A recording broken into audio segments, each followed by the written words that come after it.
नमस्कार, मैं ऋचा सिंह और आप देख रहे हैं सी न्यूज़ भारत। वक्त हो चुका है न्यूज़ बुलेटिन का। इस बुलेटिन में आपको दिखाएंगे कि कैसे गाजीपुर में बाइक सवार बदमाशों ने स्कॉर्पियो सवार युवक को मारी गोली।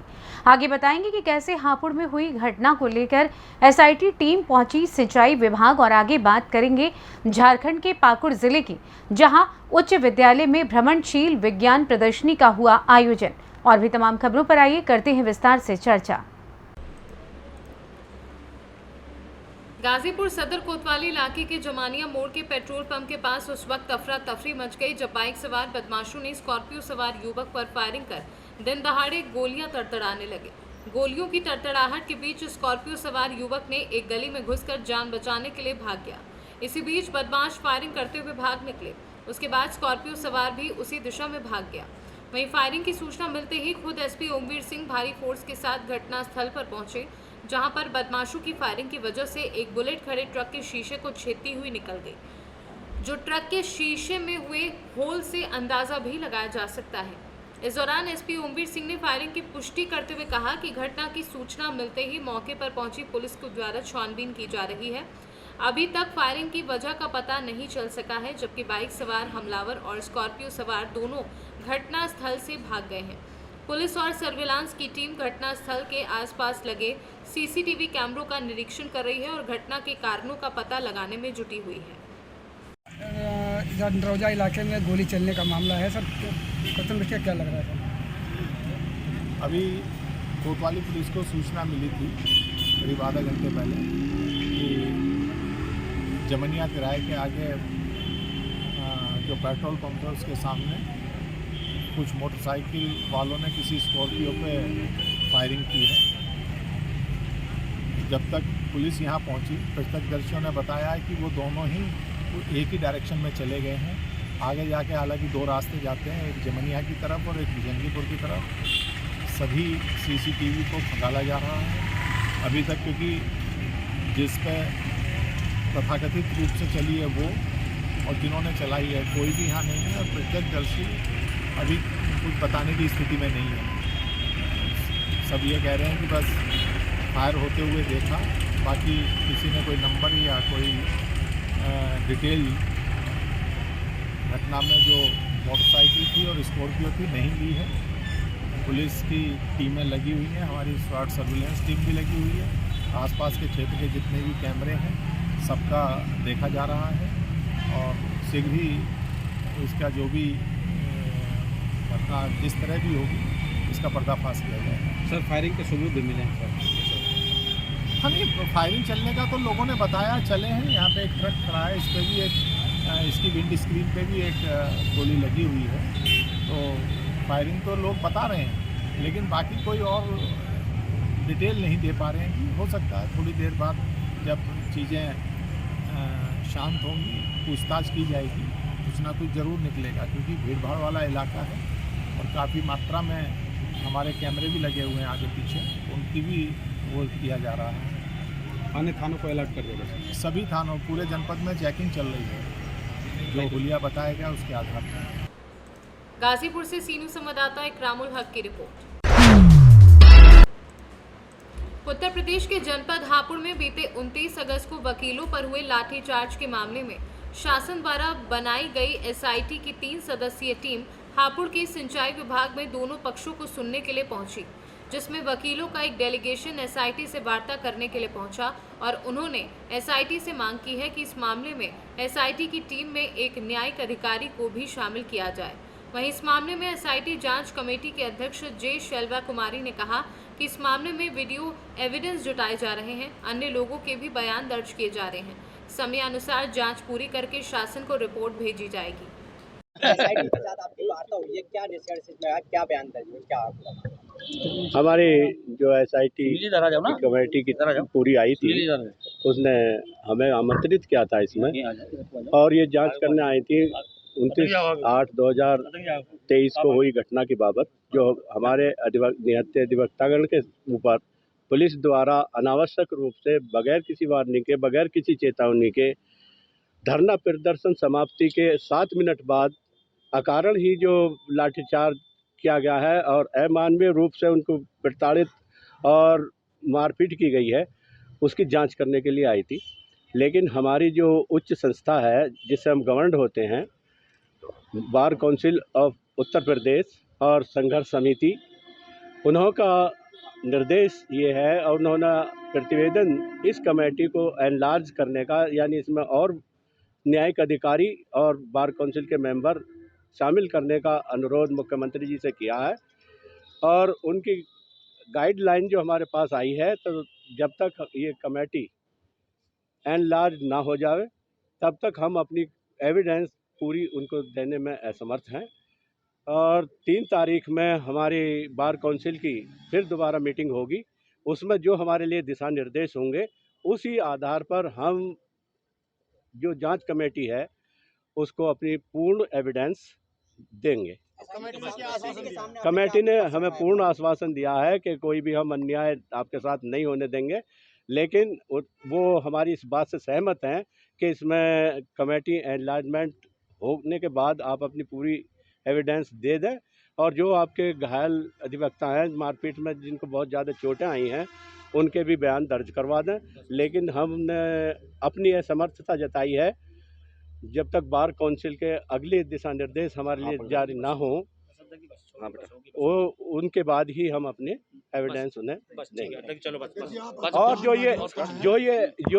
जो ये कमेटी है इसका हम फिलहाल इन शर्तों पर विरोध करते हैं।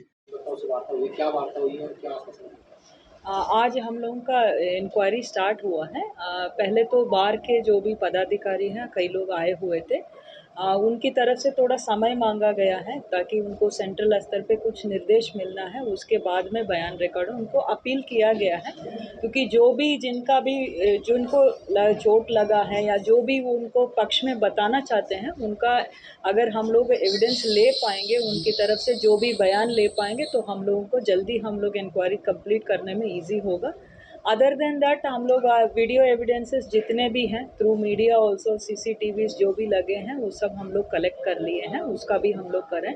कई लोग आ रहे हैं, कुछ एडवोकेट्स भी आ रहे हैं, पब्लिक के भी लोग आ रहे हैं वो अपना बयान देने के लिए, तो हम लोग उनका सभी का स्टेटमेंट ले रहे हैं, एज ऑन डेट वही कर रहे हैं। सर, जो सुनने में आया कि हफ्ते भर में आपसे पूरा इसका निष्कासन मांगा गया है, इसकी पूरी जांच पूरी आपके दी जाए, तो क्या लगता है कि हफ्ते भर में पूरा हो पाएगा? हाँ, within a week complete कर लेंगे इसमें, क्योंकि मोस्टली वीडियो एविडेंसेस हमारे पास है। मेन जो पक्ष जिनका है अफेक्टेड जो कह रहे हैं, तो उनके बयान हम लोग ले लेंगे, तो उसमें फिर हम लोग को कंक्लूड करने में, क्योंकि we want to include everybody's बयान इन आवर इंक्वायरी रिपोर्ट, तो उसमें हम लोग अनुरोध किए हैं, आज बार के लोगों से भी अनुरोध किए हैं, जो भी हैं, तो आप लोग आ जाइए बिल्कुल बिना संकोच के, हमको अपना पक्ष बताइए ताकि हम लोग प्रॉपर तरीके से इंक्वायरी कंप्लीट कर सकें। कितने लोगों के बयान दर्ज किए गए?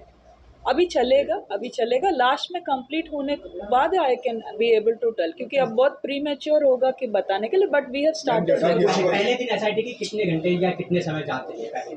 नहीं, ये तो कंटिन्यूस चलेगा, क्योंकि देयर इज नो संज्ञान में ले रही है, तो मीडिया वालों के साथ भी बदतमीजी हुई है। अब चूंकि मीडिया वाले तो नॉर्मल सबके लिए काम करते हैं, तो पार्टी को हम लोग बन नहीं सकते, लेकिन हम चाहेंगे कि जब सबके वीडियो अगर आप ले रहे हैं, तो हमारा भी जो है पत्रकारों के साथ भी जो अपमानजनक व्यवहार हुआ है उसको भी आप संज्ञान लेने की कृपा करें।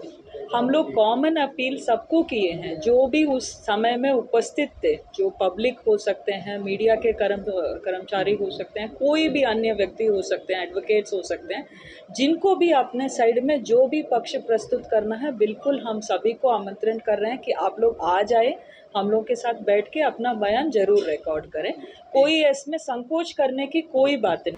हापुड़ से सी न्यूज संवाददाता सुनील कुमार की रिपोर्ट। झालावाड़ रोडवेज के संयुक्त मोर्चे के आह्वान पर आज रोडवेज के सेवारत व सेवानिवृत्त कर्मचारियों में 11 सूत्री मांगों के लिए, जिसमें रोडवेज 2500 बसों में नई खरीद, 5000 कर्मचारियों की भर्ती, वेतन, पेंशन, 1 तारीख को रिटायर्ड कर्मचारियों के परिलाभ का भुगतान, संचालन में काम करने वाली महिला कर्मचारियों को अन्य कर्मचारियों की तरह चाइल्ड लीव और भी अन्य मांगे जो 2018 के चुनाव में किए वादों को लागू करने हेतु व सरकार की गलत नीतियों का पुतला जलाया गया। उक्त कार्यक्रम शाखा के इंटक अध्यक्ष अल्ताफ कुरैशी के नेतृत्व में रिटायर्ड एसोसिएशन के प्रांतीय सचिव राजकुमार जैन, क्षेत्रीय सचिव चीतरलाल रिंगी, शाखा अध्यक्ष लियाकत खान आदि लोग उपस्थित रहे। नए नए तरीके से आप लोग सरकार को जगाने का प्रयास कर रहे हैं, लेकिन फिर भी सरकार अभी तक आपकी मांगे नहीं मान रही है। इसको लेकर के आपकी क्या कहना है? हमारा आखिरी चरण, 2 चरण में 1 चरण और बाकी है, हमारा 9वां चरण, जिसमें हम 2 दिन का धरना देंगे, 3 और 4 को। और 4 तारीख को रात 12 बजे से यदि सरकार नहीं मानी तो 4 को रात 12 बजे वहाँ से चक्का-जाम होगा, 24 घंटे का चक्का-जाम होगा। अभी जो हमारा प्रांत नियम है, यदि उन्होंने आगे आदेश दिया तो उसको लंबा भी चला सकते हैं चक्का-जाम के बाद भी अगर नहीं हुआ तो फिर आगे का क्या कार्रवाई होगी? चक्का-जाम यदि प्रांत का निर्णय हुआ तो चक्का-जाम आगे बढ़ाया जा सकता है। आज क्या कार्यक्रम था आपका? आज कार्यक्रम मेरा सरकार की नीतियों के खिलाफ पुतला था। सरकार जो गलत नीतियाँ हैं, सर्वे विरोधी, जन विरोधी और मजदूरी जो नीतियाँ हैं उनके खिलाफ उनका पुतला चढ़ाया। झालावाड़ से सीनू संवाददाता हामिद अली की रिपोर्ट। उच्च व तकनीकी शिक्षा विभाग, झारखंड विज्ञान प्रौद्योगिकी व नवाचार परिषद के संयुक्त तत्वाधान में पाकुड़ जिले के सभी प्रखंडों में भ्रमणशील विज्ञान प्रदर्शनी का आयोजन किया गया। शुक्रवार को पाकुड़ उपायुक्त मृत्युंजय कुमार बरनवाल के द्वारा फीता काटकर विज्ञान प्रदर्शनी का शुभारंभ किया गया। उपायुक्त ने कहा कि इन बच्चों के सपने जरूर हैं, लेकिन उनको क्लैरिटी की बहुत ज़रूरत है। जिला स्तर पर हाई स्कूल और +2 बच्चों के लिए किसी तरह की फ्री कोचिंग की व्यवस्था की जा सके, ये विज्ञान प्रदर्शनी हरिण डंगा उच्च विद्यालय परिसर में लगाई गई। प्रदर्शनी में शहर के कस्तूरबा गांधी विद्यालय, राजकीय कन्या विद्यालय, हरिण डंगा उच्च विद्यालय छात्र छात्राओं ने भाग लिया है। 2 स्कूल की, इनमें 15 स्कूल के कस्तूरबा गांधी के भी बच्चे यहाँ भी आए हुए हैं और बाकी 2 हाई स्कूल के बच्चे हैं यहाँ पर।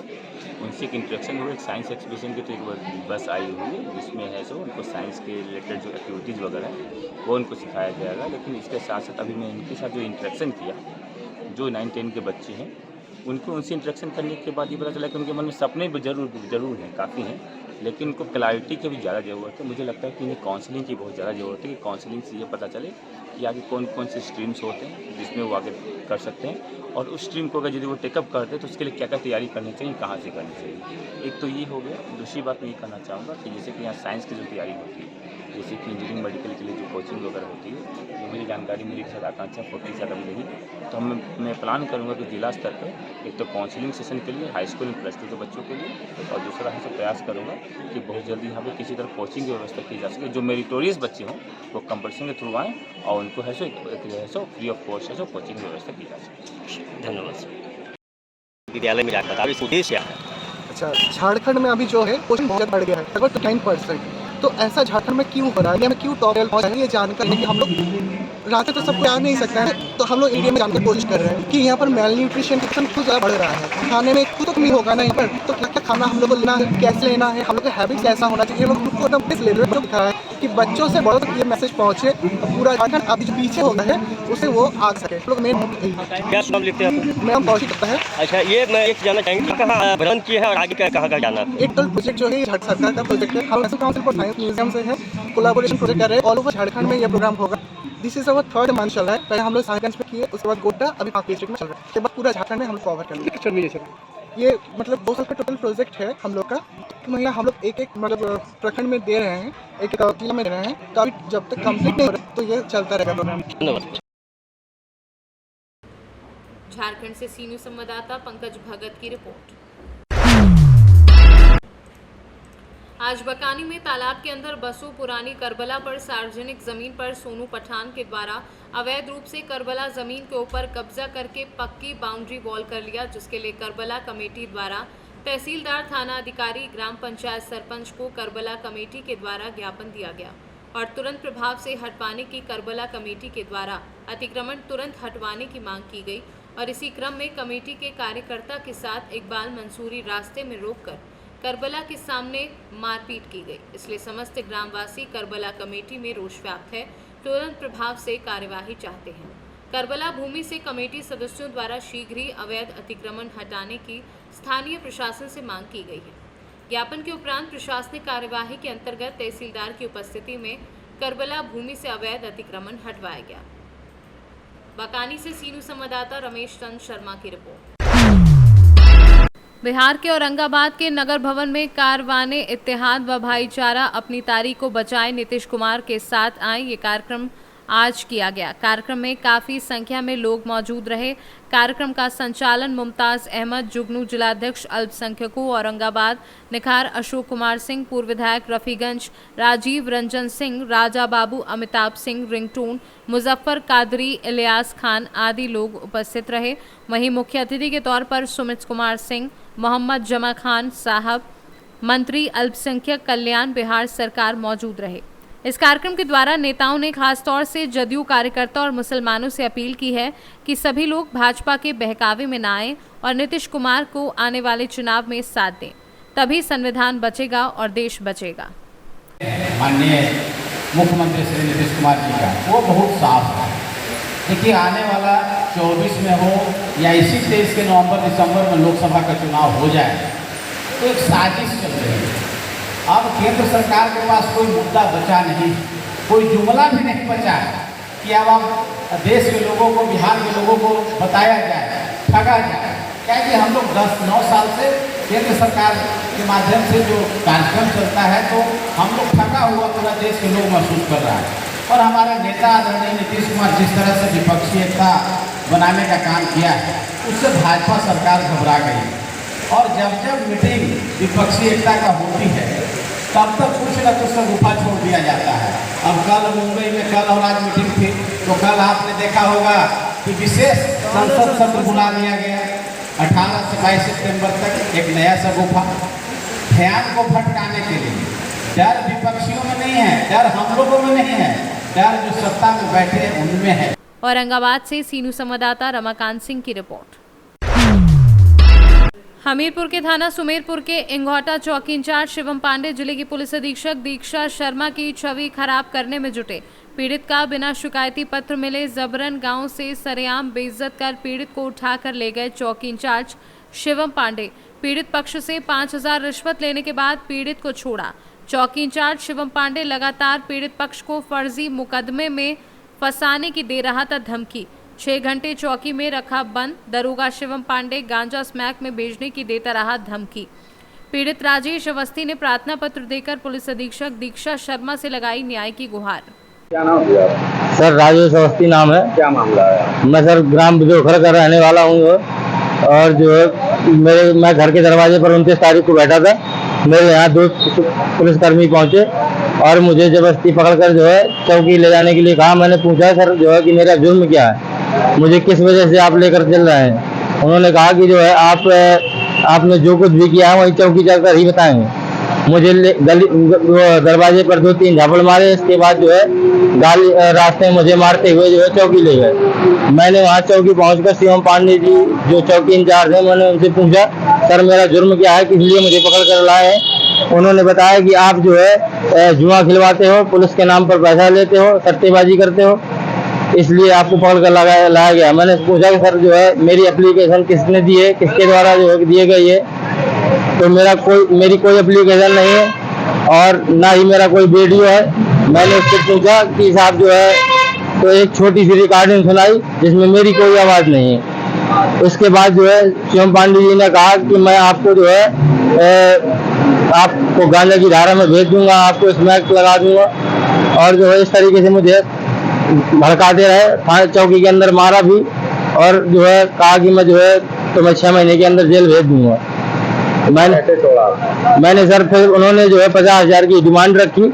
इसके बाद जो है मैंने उनसे कहा कि सर मैं इतना देने लायक नहीं हूँ, मैं किसान आदमी हूँ और मैंने जब कोई अपराध नहीं किया तो मैं पैसे क्यों दूंगा, आप चाहे मुझे जेल भेज दीजिए। फिर उन्होंने 30,000 मांगे, फिर जो है 15,000, फिर इस तरीके से उन्होंने लास्ट में 5,000 रुपये मुझसे मांगे। मैंने किसी से जो है मंगा कर 5,000 रुपये उनको दिए। तब उन्होंने मुझे शिवम पांडे जी ने जो है वहाँ से चौकी से छोड़ा। 6 घंटे मुझे जो है चौकी में बंद रखा गया। आज मैं जो है इसी मध्य पर जो है गया था जो है कप्तान साहब के यहाँ हमीरपुर, मुझे वो मौके पर नहीं मिले, इसलिए जो है अपर अधीक्षक वहाँ पर थे, मैंने उनसे अपनी न्याय की गुहार लगाई। हमीरपुर से सीनू संवाददाता जितेंद्र कुमार पंडित की रिपोर्ट। मेरी माटी मेरा देश कार्यक्रम अंतर्गत बबुआ शहर के एकता चौक से अमृत कलश यात्रा निकाली गई। बता दें कि प्रधानमंत्री नरेंद्र मोदी का ये सपना है कि हर घर से मिट्टी कलश में डालकर दिल्ली पहुंचाई जाए, जहां अमृत वाटिका का निर्माण होना है। इस संबंध में भाजपा जिलाध्यक्ष कैमूर के मनोज जायसवाल ने जानकारी देते हुए बताया कि जिले के हर घर में जाएंगे, मिट्टी मांगेंगे और जिस घर में मिट्टी नहीं है उस घर से चावल इकट्ठा करेंगे। जिले में जितने भी गांव हैं उस गांव के घरों में मिट्टी और चावल इकट्ठा किया जाएगा, जो इन कलशों में भरकर दिल्ली पहुंचाया जाएगा, जहां अमृत वाटिका का निर्माण होना है। आज हम लोग माननीय प्रधानमंत्री नरेंद्र मोदी जी के सोच से जो है हर घर से मिट्टी लेकर जो है ये मिट्टी जो है दिल्ली जाएगा, वहाँ पे अमृत वाटिका बनेगा। अगर जिस घर में मिट्टी अगर नहीं हो तो वहाँ से हम लोग अक्षत मिलेंगे और इसको लेकर के अपने इस गांव के मिट्टी को दिल्ली में ले आकर वहाँ अमृत वाटिका बनेगा। मैं भाजपा जिला अध्यक्ष मनोज जायसवाल के लिए। कैमूर से सीनू संवाददाता ओम प्रकाश तिवारी की रिपोर्ट। हमीरपुर में 2 घंटे में हुई 5 लूट का खुलासा। पुलिस ने सतर्कता दिखाते हुए 24 घंटे के अंदर लूट में प्रयोग की गई स्कॉर्पियो के साथ सभी 7 लुटेरों को किया गिरफ्तार। लूटे गए माल के साथ 2 अवैध तमंचे हुए बरामद। मौदाहा सीओ विवेक यादव ने किया लूट की घटनाओं का खुलासा।